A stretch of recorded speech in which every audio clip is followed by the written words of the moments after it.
பாஜக அரசின் சீரிய நடவடிக்கைகளால் பொருளாதார வளர்ச்சி 7% அதிகரித்துள்ளது என நாடாளுமன்றத்தில் நிதியமைச்சர் நிர்மலா சீதாராமன் தெரிவிச்சிருக்காங்க. நாடாளுமன்றத்தின் பட்ஜெட் கூட்டத்தொடர் ஜனவரி மாதம் 28ஆம் தேதி தொடங்கியிருக்கு. ஞாயிற்றுக்கிழமையன்று நிதியமைச்சர் நிர்மலா சீதாராமன் 9வது முறையாக பட்ஜெட்டை தாக்கல் செஞ்சிருக்காங்க. 2026-27ஆம் நிதியாண்டுக்கான மத்திய பட்ஜெட்டை அவங்க தாக்கல் செஞ்சிருக்காங்க. பட்ஜெட்டை வாசித்த நிர்மலா சீதாராமன் 12 ஆண்டுகால மோடி ஆட்சியில நாட்டின் பொருளாதார நிலைத்தன்மையை உறுதிப்படுத்தி உள்ளோம், புதிய தொழில்நுட்பத்தால் உற்பத்தி துறையில பெரும் வளர்ச்சியை எட்டியுள்ளோம் என கூறியிருக்காங்க. பாஜக அரசின் சீரிய நடவடிக்கைகளால் பொருளாதார வளர்ச்சி 7% ஆக அதிகரித்துள்ளது.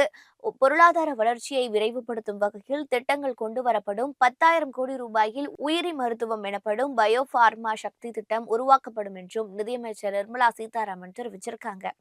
செமிகண்டக்டர் உற்பத்திக்கு 2.0 திட்டம் அறிமுகப்படுத்தப்படும். எலக்ட்ரானிக்ஸ் துறையை ஊக்குவிக்க 40,000 கோடி ஒதுக்கீடு. மாநிலங்களுடன் இணைந்து 3 பிரத்யேக கெமிக்கல் பூங்காக்கள் உருவாக்கப்படும் போன்ற அறிவிப்புகளையும் வெளியிட்டிருக்காங்க.